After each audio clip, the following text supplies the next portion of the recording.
Who knows what Jay-Z, J.K. Rowling, Bill Gates and Oprah Winfrey all have in common? Okay, I will tell you then. They have all overcome failure in one shape or form to go on to gain success in their respective careers. Welcome to My Perfect Failure. Join us as we delve into the world of our perfect failures. We will interview, explore, and discuss how our perfect failures can lead us to success. Join us and tune in. Welcome everybody to another episode of My Perfect Failure. Today I'm ecstatic because we've got an amazing guest for you. So my guest today is a visual artist, entrepreneur, published photographer, storytelling expert, speaker, coach, and visionary. She got her vision from helping others share their stories over 10 years ago while photographing athletes. After hearing inspiring stories of triumph and what these athletes overcame using fitness, she went on a mission to help share impactful stories in a larger capacity to encourage and inspire others. She is the creator of the Transformation Through Trauma project and the creator and the host of the Through the Trauma podcast. She also created the Authority Amplifier Framework, which helps impact-driven entrepreneurs amplify their stories so they can become a media magnet and make a profit while fulfilling their purpose. So a very, very, very warm welcome to My Perfect Failure, Amber Larkins. How are you, Amber? I'm very good. Thank you so much. Thank you for that introduction and thank you for having me. Well, I reached out to you and just because I hadn't we're going to get into the discussion around, I'm really, as I alluded to just before we hit the record button, your journey is a really inspirational one. It's a fascinating one and it's a compelling one. So everything that you want in a inspiring journey, you pretty much got it. It's pretty much wrapped up in your story today. And when I reached out to you, I hadn't known anybody doing what you're doing, and we're going to get into that in a second in terms of the transformation and how you're helping other people really come to terms with trauma, setbacks, and all those types of things, but actually helping them use that not just to heal them, but to heal others with their stories. And I think that's pretty fascinating and pretty wonderful stuff you're doing. But what I was keen to do, if we may, is to get into maybe you, where it all began. I love your accent, by the way. I meant to tell you that before you hit the record button. Where is your accent from? It's deep South. I am born and raised in Tennessee, so in the United States, and in Tennessee, and it's pretty deep South. And I've actually tried to perfect my enunciation a little bit more. It's naturally a lot more country than this. Really? Yes. Really, no, I keep it. It's beautiful. I love it when people have a unique accent and you think it just has a nice flow and energy about it. Yeah, so I thought I wanted to mention that. I meant to mention it before. But your journey, so Tennessee is where it began, and I guess something that there's a very compelling video that I've watched around you, and you kind of, when you were younger, you had I guess all girls, to be fair, have it. All girls in my family are certainly the same as you, have this fairy tale of a nice life with a nice partner and everything happy and a lovely family, and that's what we kind of buy into. But life is very different from the kind of the fairy tale books that we read when we're at school, when we're very young at school as infants. And when we buy into that, it can be a bit of a shock, even from an early age, when the books that were given as youngsters bear no relation to what we begin to experience as we become more conscious of the engagements and what life is really like. Mm-hmm. Yeah, I stand by that 100%. And I think that when we're little, we have these ideas that things are going to turn out a certain way. And as we go through life experiences, we begin to understand that they don't work out that way. But I believe that when we are born, we have certain gifts, certain things that we are kind of innately qualified to do to fulfill our purpose when we're here on this earth. I think that sometimes what happens is we get inundated with, information from different sources, from, television, books, media, family, even people that we grow up around. And if we're not careful, and this is kind of the journey of human existence, I feel like, but if we're not careful, we can take some of those gifts, and when they're not directed or shaped or used the way that they should be, then they can manifest in us levels of toxicity. So it is up to us in our existence here on this earth to kind of refine and craft and embrace these certain things about us that can be a gift. But they can also be misused if we allow it. Yeah, that's really interesting. And it as you were talking, I'm thinking around, I guess in life, we kind of very often learn from difficult moments, our purpose and what we are really here to do. And sometimes it doesn't come from it doesn't readily present itself. And then sometimes we have to, I say unfortunately, because it is unfortunate when anybody has to experience any level of pain, whether that be emotional or physical. Nobody readily wants to go through that. But the real magic can happen is when we realize that there's a hidden meaning behind some of the issues and challenges that we go through. And I feel that you've certainly found magic in the struggles that you've encountered and you've overcome. And it's a quandary that nobody really wants to go through, but it kind of really, I think, can manifest itself that way. And from you, I know that just researching you and watching and reading around you, that validation and rejection was something that was uppermost in your thoughts as a youngster. Mm-hmm. Yeah, I struggled with that. And as I was putting that video together, I love the video. Brilliant. Oh, thank you. I was this questions come from my videographer as to why. He's an expert storyteller. And it's funny, even though I tell people stories as well, it's different when you tell your own story. You almost need someone to coach you through that.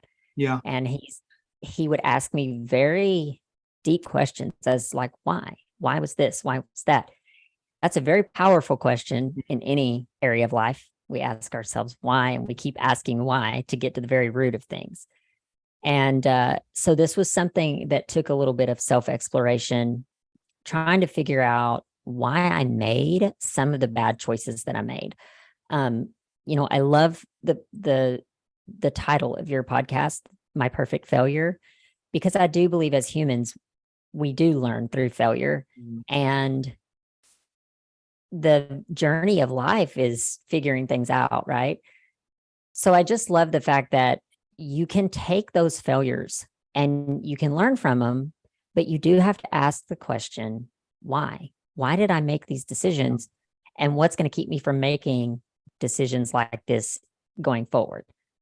Yeah, totally. And to paraphrase you and Oprah says exactly the same thing. She talks about even today, when she's uber successful, she has been for a number of years, she still experiences challenging moments. And she said that on something that I watched, a video of hers, that she always looks so her job is, when she experiences those difficult moments, I need to look for the opportunity in there. There's something there that is for me to use as an opportunity, or as an opportunity to learn. And I think that's a skill that is probably one of the reasons I started this is the reason I started this podcast, because I'm like everybody, have my own failures and challenges, and without the right mental tools, then it's difficult to process that. We can be quite negative, and a challenge can be quite final if we don't have the mental tools to actually think actually there is something more profound here that I can use to actually as a lever to actually find something good. What I wanted to ask you actually, because I didn't know this, so when you talk about the video, which if I may, I might put that in the show notes, because I think it'd be better. I think everybody would benefit from watching that, because it's really powerful and well put together. So was that quite therapeutic for you going through that process? Yeah, it was. It's funny because this is what I had been doing through my transformation through trauma project with other people. And I had a photo shoot with it was a husband and wife. They're both successful entrepreneurs. We were doing a branding session, and at the end of it, he just kind of starts coaching me through some things. And he says, you have got to share your story. He was like, you can't ask people to share stories and you're not sharing your own. And so I said, okay. So I started putting this together, and I got the very best videographer that I had ever worked with. I'm like, let's record this. And this is kind of how this come about. The video, I do feel like it turned out really powerful. It was scary. It was scary to share some of those things. It's scary to put it out there. But I really honestly believe that if we as humans, because we do fail, that's a normal human thing that happens. And if we are going to learn from it, and if we are going to excel, the thing that we really need to do is talk about the things that people don't want to talk about. It is therapeutic to us, but it's also therapeutic to those who are possibly going through the situations that feel alone. And when I reflect back in my own life, I think of the times that I felt so alone, the depression and the different things that I went through different things throughout my life. And I thought, if I can provide a place where people don't feel alone and a safe place where people can come and share and be open and transparent and honest, and they can be in a safe environment, I think that changes everything, because then it's helping on both ends. Now, I will say this, with the video, the day that we recorded the video, before I got there, I kept feeling like, this is amazing. I'm ready to get this all off my chest and move forward with this story, get all this story off my chest. I was ready to share. When I got there, my videographer says to me, if you start to cry, just let it come. Like, don't try to hold back. And I said, I'm not going to cry. I'm ready to get this story off my chest. Like, I'm excited. And sure enough, you saw the video. So through the video, I start to cry twice. And it's something happens when you're able to take those things, the shame and the ridicule that you think you're going to get, and you're able to release that. There is something powerful behind it. So I do think that I don't know that you can fully explain that or put it into words until you experience it. But I am an advocate for helping people share their stories, because I think there's so much power on both ends, to the people sharing and to the people hearing it. Yeah, absolutely. I want to get to a question in a minute, but I just want to ask one more question about you and the video. So was it interesting for you piecing the different steps of your journey together? Had you ever contemplated that quiet in your quieter moments, I guess the entire journey, or was this journey to produce the video, did that really force you to kind of really go deep and really think about what my journey was and what it was like and how it's brought me to where I am today? Yeah.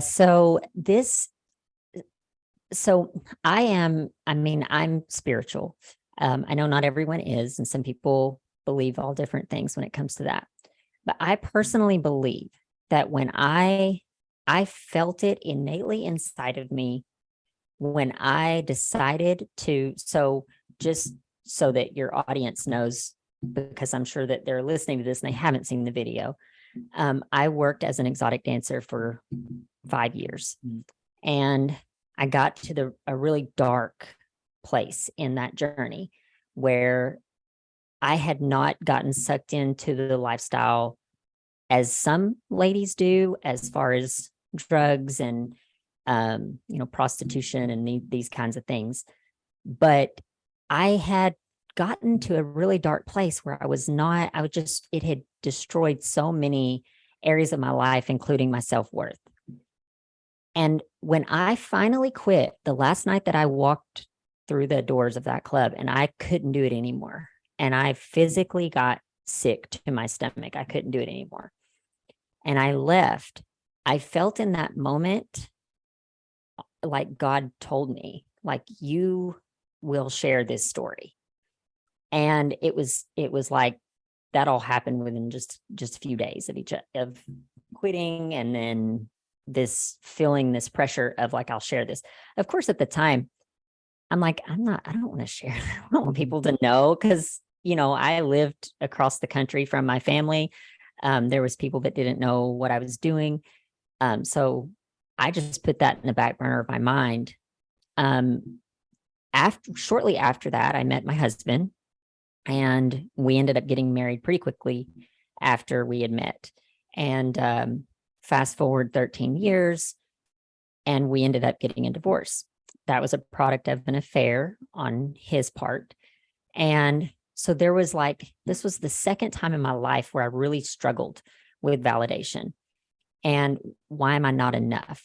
And I looked to these two pinnacle areas of my life, transitional, metamorphic, if that's a word, Yeah. where it's literally transformational. And the first time I struggled with suicidal ideations coming out of the club. The second time I had 2 little kids. And so I'm like, I can't, that's not even a choice. Yeah. And how can I rise above? So I handled these 2 things very differently, although the root of both of them was validation. I struggled with validation as a person, feeling like I'm not enough and looking for validation in wrong places. So after my divorce, there was one day that I was meditating. I had never meditated, and I had a personal trainer at the time, and I was like, I'm getting in really good shape, because that's what you do after you go through divorce, right? Like, I'm going to get in good shape. And, and so I had this personal trainer, and he's like, you are so stressed out. You can't, your body is not responding. Like, you need to start meditating. And I said, I don't believe in meditation. And he said, I promise it works. So I was like, okay, let me try this and see what all the hype is. So I learned to meditate, and I actually managed my anxiety and the pressures and the stresses. And thank God for that trainer who introduced me to meditation. One day, probably a year or so after my husband and I had split up, I was meditating, and I was angry, and I was bitter towards him. And I said, I'm going to share this story one day. Like, I'm sharing this story, and people are going to know like what he did to me and this and that. But now's not the time. I know now's not the time, but I'm going to share this one day. And I'm in meditation. And even though I'm not saying this, it's in the back of my mind. And it was as if it was like smacked on my heart so clear. That is not your story. And it shook me. And I come out of meditation in tears, because I said that I truly believe that was the voice of God. And he said, that is not your story. And for the next probably 3 years after that, I struggled and I wrestled, and I said, I don't want to share that story. The story of my divorce is easy. This was not, it made me look like a victim, but the story of me leaving the club by choices that I had made myself, this was shameful, and it was ugly, and it was not, I didn't want people to view me that way or see me that way. And it was hard. And I wrestled with this for a really long time. Like, I don't want to share that story. But as much as I tried to get that off my mind and out of my heart, I couldn't. And I truly believe that my mission and my purpose in life, and the reason I was rescued out of that time of my life and I felt these certain things, is because I truly believe that I'm here to help people share stories, but I'm specifically here as well to help other women come out of that industry. Yeah, absolutely. Not that I know too much about that industry, but like a lot of difficult industries and challenges in life, sometimes when we do something, we can feel trapped, and there's that compound habit, or behavior of just doing the same thing over and over again. And then sometimes we've got people around us that want maybe reinforce that because they're in that situation as well. And when you have everything around you, it's kind of difficult to even contemplate detaching ourselves from that situation, because there's nothing that's really pulling us away from it. Everything is keeping us there, and it becomes what we know. So the night that you actually was your last night, when you went, forgive me if I should know this, but when you arrived, did you know that evening that was going to be your last night? No, I had, so I've always been in the fitness industry since I was really in college. I went to college, I got into working out and trying to gain weight because I was always super skinny growing up and I wanted a little more muscle. And I had been competing in like fitness competitions, and I was working at the club and I competing competitions. So while I was preparing for a fitness competition, I couldn't, there was no drinking alcohol. I was really strict on my diet. And that was August that I quit. And in July of that year, I had a competition. It was a nationals competition. It was a big competition. And so I couldn't drink or anything. As soon as the competition was over, I was so burned out with being in the club that I just started drinking, like to cope, to go in, to be able to handle the job. And, that worked for like a month. And the last night that I went in, I had the first dance of the night there. I was with a customer who was very handsy. Sometimes you would get customers that were very like handsy, for lack of a better way of putting it. And I said, I left that dance and I sat in the restroom that night, and the video does talk about this. And I felt so dirty. And I was like, I cannot do this anymore. And I remember that night there was a lady there was a girl, one of the other dancers. She's in the club or in the restroom. And she said, you're just burnt out. You need to take about a month off and you'll be fine. And I said, I can't do this anymore. Like, I know I cannot do this anymore. It's going to kill me. And I left that night and I went home. And for 3 days after I left the club that night, I contemplated how I was going to kill myself, because I just was not, I didn't see a way out. And this is the trap that I feel like this industry will put on people of the money is, you get used to the money, and the money is so good. And the thing is this, it's like with anything, you get used to making a certain amount of money. So you spend that money. You're going out, you're buying designer things, you have a nice car, you have a nice place, you have all these bills that you've accumulated. And so when it comes time and you're at this like pinnacle moment of it and you're like, I can't do this anymore, but now I have all these bills. I can't quit. I'm trapped. And it's just such a depressing place to be. And when you factor in the self-limiting mindset of my self-worth is down, I can't do anything else. I'm not worth having a decent job. I'm not worth, I'm just objectified. I'm just an object. And that's a really bad place to be.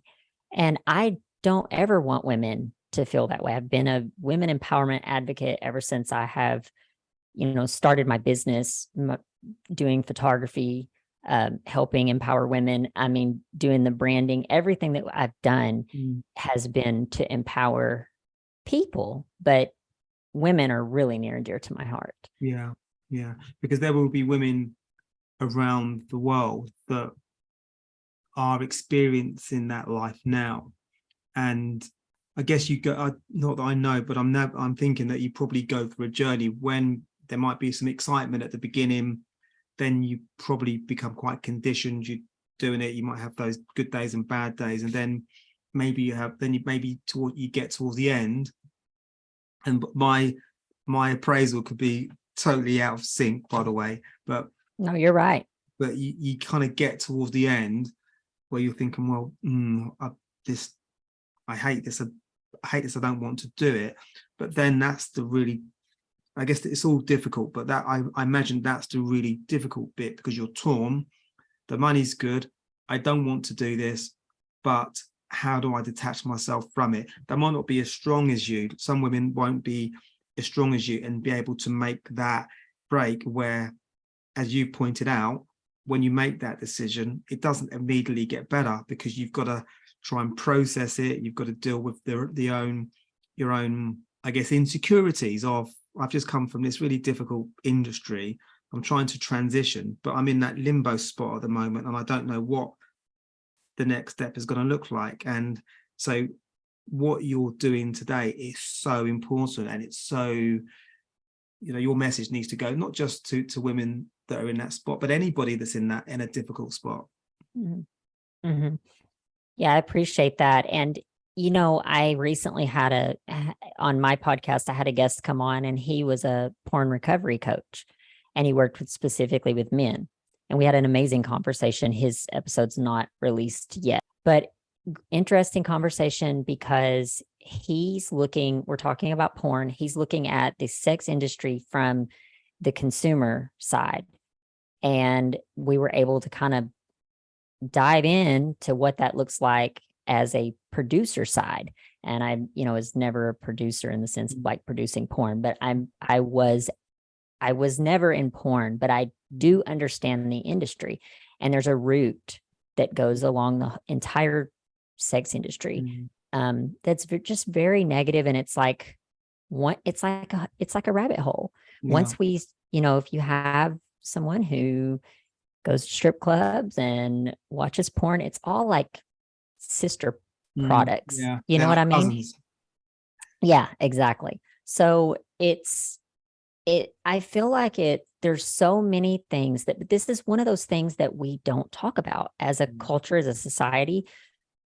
I feel like nowadays, especially with sex trafficking and these initiatives to get the word out about sex trafficking, it is a little bit more spoken about. But it's funny because there's still so much not spoken about it. And there's a lot of shame around it. People that engage or watch porn, there's a lot of shame. They don't want to talk about those things. And so a lot of times they sit in that for years. And then people who are working in the clubs, or, you do have the outspoken ones that want to glamorize it. But if they're not glamorizing it, the people that feel shame about it usually are not talking about it. Yeah. Yes, I guess the ecosystem is a tricky one, because there's so many, I guess, different moving parts, and I don't know what the answer is really. You get it to a point where maybe there is more dialogue about it, and it can be done.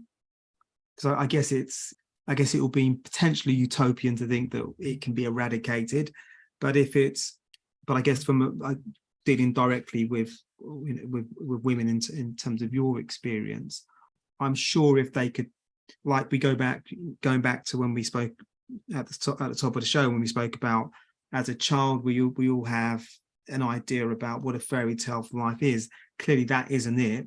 And it's almost, when you look at women who are in that space, that if they could maybe take a moment to think about what they really would like to do, pretty much emphatically, it would be something different. And it's giving them access to believe that they can do something different? I do think that I believe that we're given a choice. We always have a choice in what direction we want to pursue in our lives. Now, someone who is happy and consistent going down this path, there's not much you can do to save them because they don't feel like they need to be saved, right? So it's not those people necessarily. My heart behind it is let's bring awareness to the things people don't want to talk about, because the people that are hurting because of it, marriages that's being destroyed, or children, teenagers that are sneaking around looking at this stuff, or, the different toxicities that come along with this, and the people who feel shame and want to stop, but there's an addiction to it. Those are the people that it's like, hey, we're here to help. Like, we're here to talk about these things. And this goes back to the question you asked me earlier about releasing the story. There's power in being able to just voice it, bringing it out into the open, like instead of hiding it away in a nicely tucked box far back in your psyche where it's like, no one will ever know about that. There's power in being able to release that and say, this is not going to have a hold on me. It will not define me anymore. And those are the people that, no judgment. We just want to love them and teach them and show them a way out of what's hurting them. Yeah, I'm just thinking about, so I've got two questions in my head. I'm thinking which one to ask. I think I'll go with the one that's probably more present. But do you almost think that when we're going through that journey and we're thinking about you as an example, out of this journey, it feels to me that you found something far more profound than what your former life was. And that is almost your guiding light, and you're giving, you found strength, and you're essentially, to my mind, you're giving others who maybe don't even know that they've got power and strength in their own stories. You're giving them access to that. So maybe people that are listening to this and who are going through stuff, maybe they can take a moment to think about what is your story? How can you impact people in a really positive way, by really thinking about your journey? And if you think deep, if you think for a second, you'll realize that there are probably hundreds of thousands of people, maybe even millions of people, that are experiencing the same difficulties that you have or are, but they're trapped and they need an outlet, and you are an outlet. And I'm sure people listening who may be thinking about their own perspective story can be an outlet for people. Yeah, that's definitely the hope and the goal. And this is something that I realized kind of early on, is that women who are coming out of this industry, I can relate to. Women that have been, in a divorce or have had a product of infidelity in their marriage, I can relate to that because I've walked it. I can tell people how I triumphed over that, how I overcame the journey that took me from, here to there. I can relate to them, and I feel like they can relate to me. However, there's so many other situations in life that I cannot relate to. Drug addiction, I can't relate to that. Losing a child, I can't relate to that.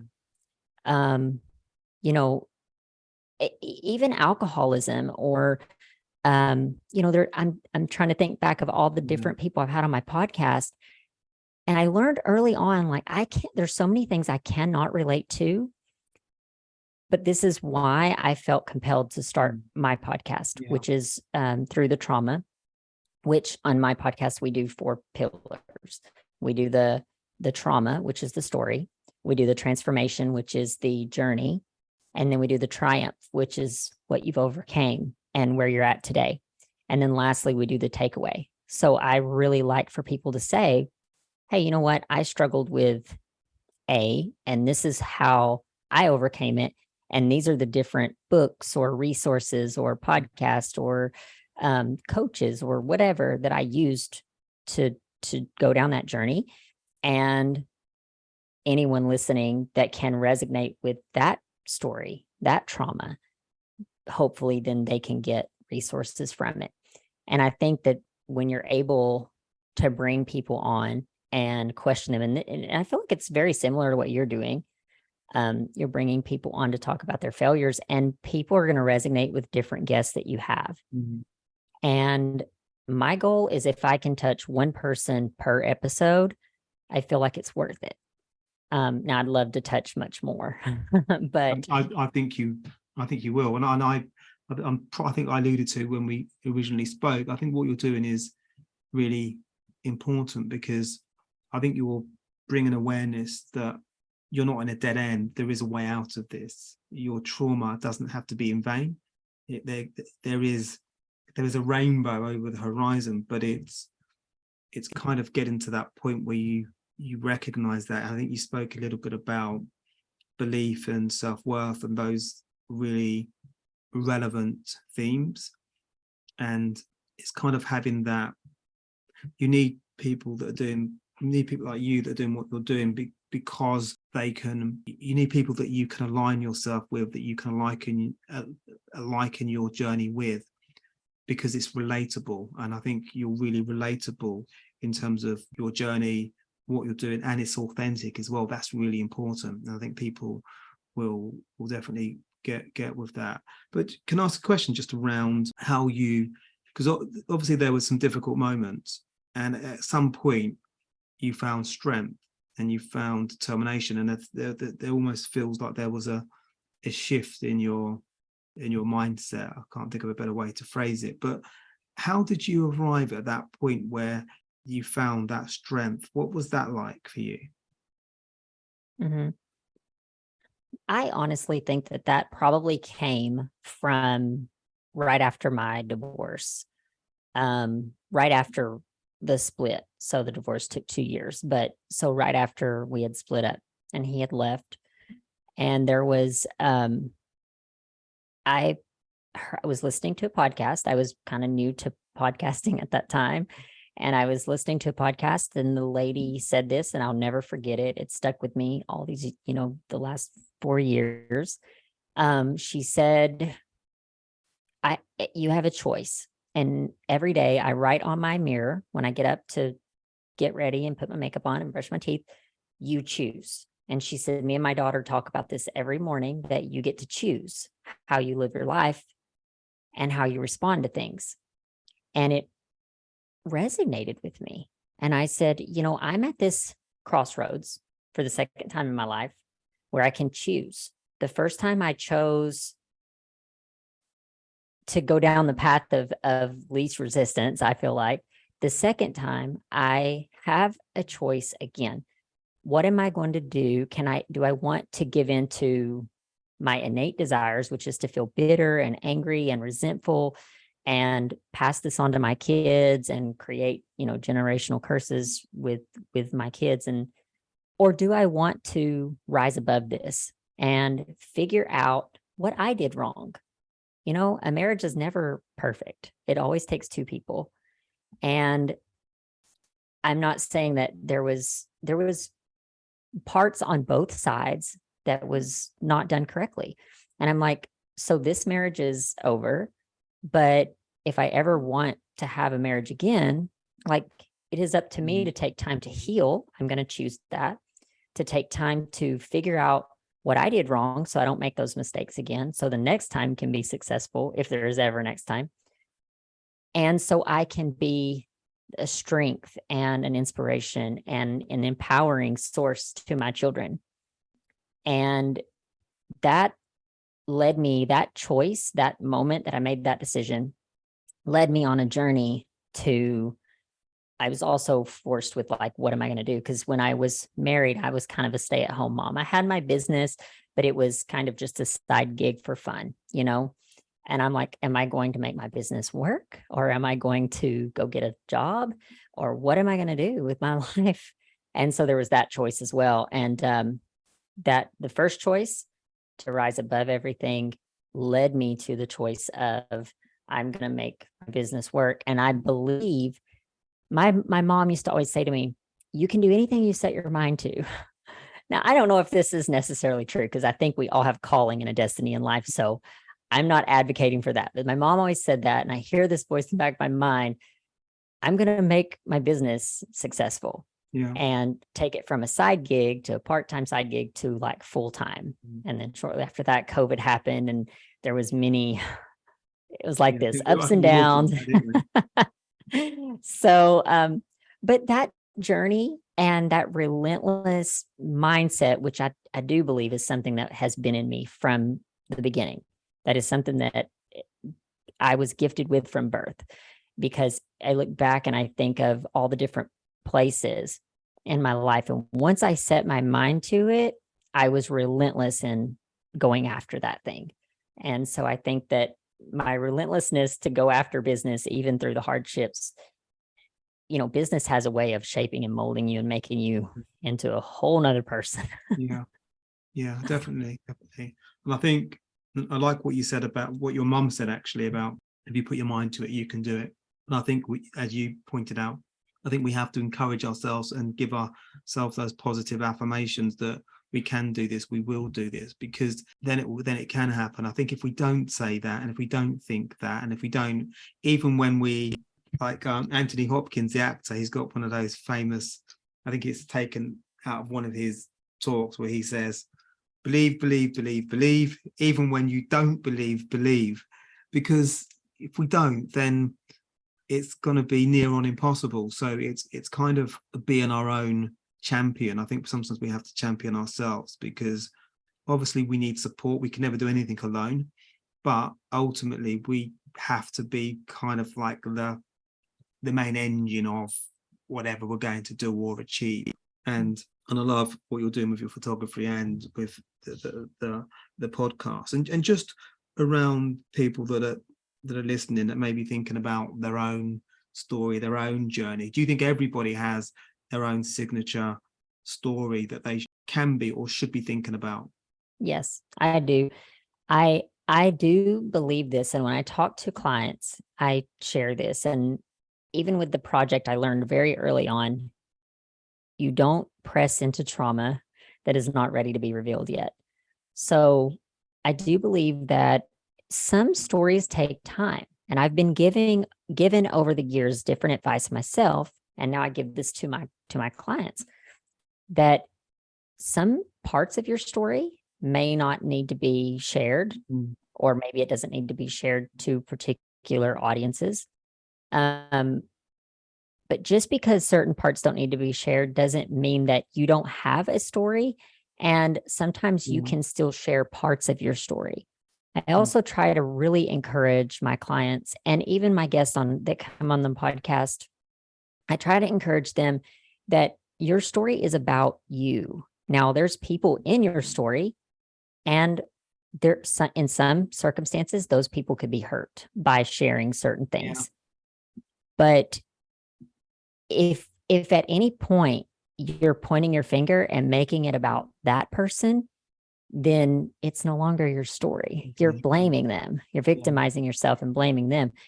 It's more about, this is my journey. This is what happened to me. This is what happened. This is a fact that it happened.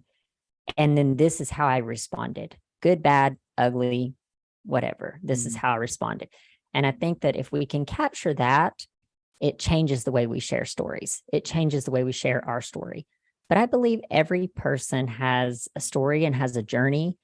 And, different people are called to different experiences in this life. And you never know who you're going to resonate with. And you never know who is waiting for your story, for your voice, for you to step on the scenes, to share, to impact, to encourage and empower them. You just never know who that is.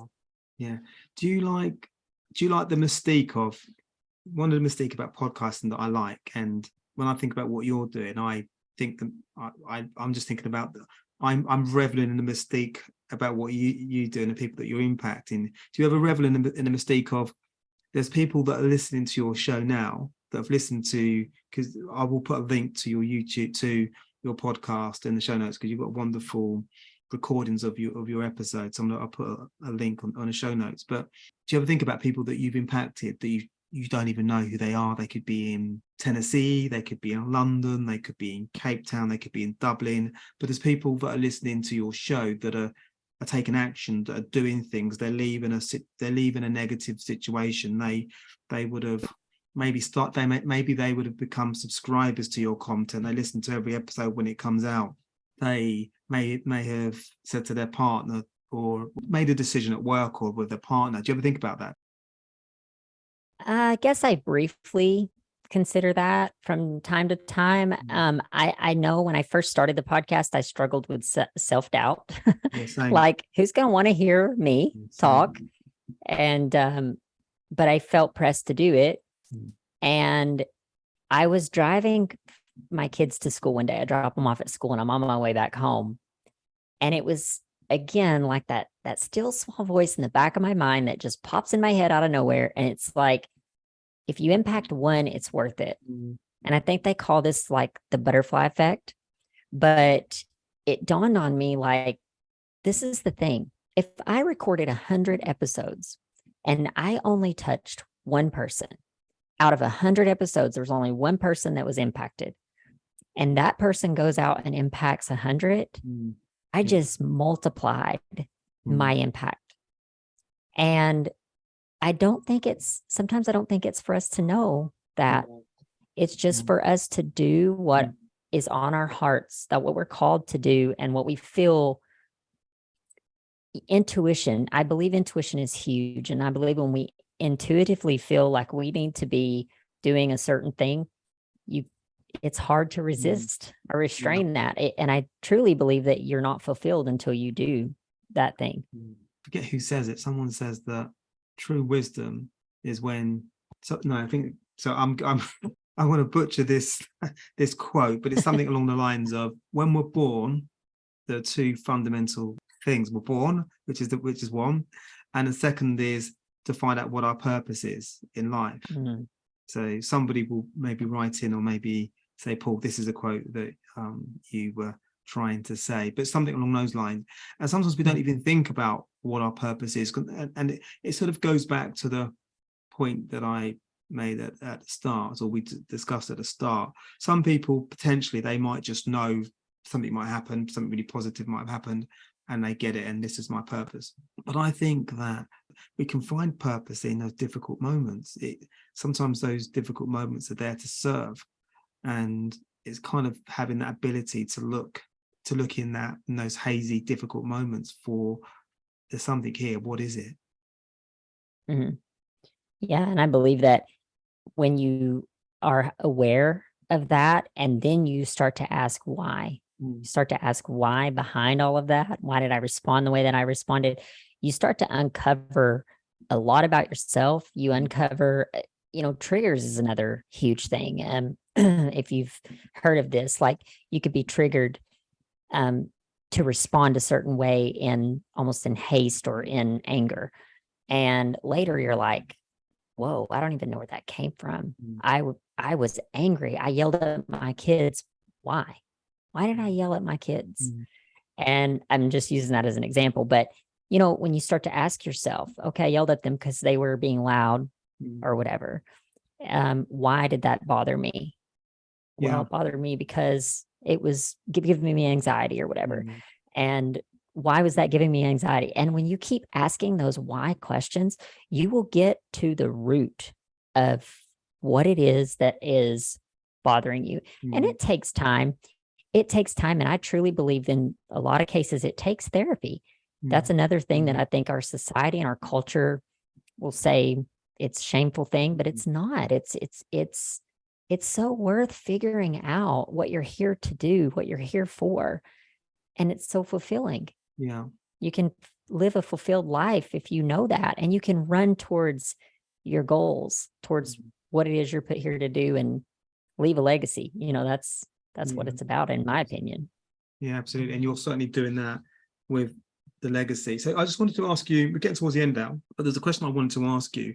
around your clients. So signature stories, people, because I thought you made a very important distinction between making sure the story relates to us and not to maybe an ex or to an old work colleague that's an old boss. Because if you go down that rabbit hole, does that mean that you'll become more negative and you'll become more bitter about a situation? So when you're working with clients, are you helping them kind of find a distinction so they ruminate on their story, not on something that isn't their story and is actually going to be counterproductive? I try to let them know this up front. Like, I try to coach them through this as we're sharing their story. And this looks different for every story, for every person. But if I initially hear a lot of that in their talk, in their speech, I generally take that as an indication that they're not really ready to share yet. Okay. In which case I like to recommend them to a therapist or a healer or somebody who can help them get, because that's not my expertise. But I like to make recommendations if I feel like that's something that they need. And again, that's their choice then if they want to go and explore that. But if I hear, bits and pieces of it throughout, I just try to correct it. I just try to let them know, like, just be careful. I had a consult call the other day with a girl, and we were talking, and she was asking me questions about sharing her story. She's really nervous about hurting some people that was involved, and I gave her the same advice that I just had mentioned, and she was like, this is really helpful. I'm like, if you just share your story and try to share it from a perspective of this was my experience, then it helps be able to share it. And it's, you have to tell the facts. I have to tell the facts. I was married. My ex-husband is part of my story, but to sit and paint him out in some negative way is, that doesn't do anybody any good. If people want to contact you, how do they do that? Where's the best? Obviously, the podcast. Where's the best place for people to find you? Yeah. So my YouTube channel is still, you can find that through searching my name, Amber Larkins, and pretty much what's on there is my podcast.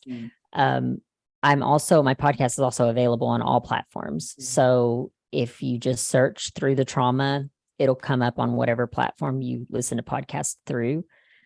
Then I'm also pretty active on Instagram.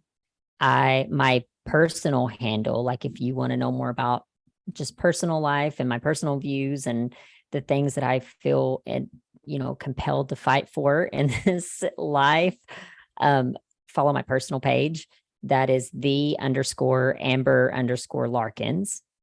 And then if people are interested in my visual work, as far as the stories, I also photograph fitness. I photograph powerful business brands that stand for purpose. So if you're interested in any of my work, then that is through empowerography files. So it's like photography, but instead of the photo, you replace that with empowerography files. Okay, and lovely. That's on Instagram. Yeah. Lovely. Well, I'll put everything on the show notes. So it's very easy for people to contact you. And I love all the various things you're doing. You're super busy, lots of wonderful, impactful, purpose-driven stuff that you're doing. So love your journey, love where you are now. Excited actually to see where this goes, because I just see it getting better and better. Maybe your story will evolve in the next couple of years. So thank you so much. And I just one last question. There's two questions actually. One, is there anything that I haven't asked you that you wanted to say? If so, please feel free to convey that. If not, I can move on to the recurring question. Yeah, no, I can't think of anything. I think you asked me a lot of questions and put my story out there, and I appreciate all of that. Okay, perfect. Okay, so the recurring question is, if you could invite 3 inspirational people for dinner, alive or past, who might you invite? Okay, so my first inclination would be Napoleon Hill. He's one of my favorite authors. And I've read Think and Grow Rich probably 10 times, maybe. Wow. So that's one of my favorite books. My second favorite person and favorite author is Jesus. I would definitely invite him. I would love to talk to him and just dig into his brain about so many things. But and then also, he's a famous author of the Bible, right? Or God, his father.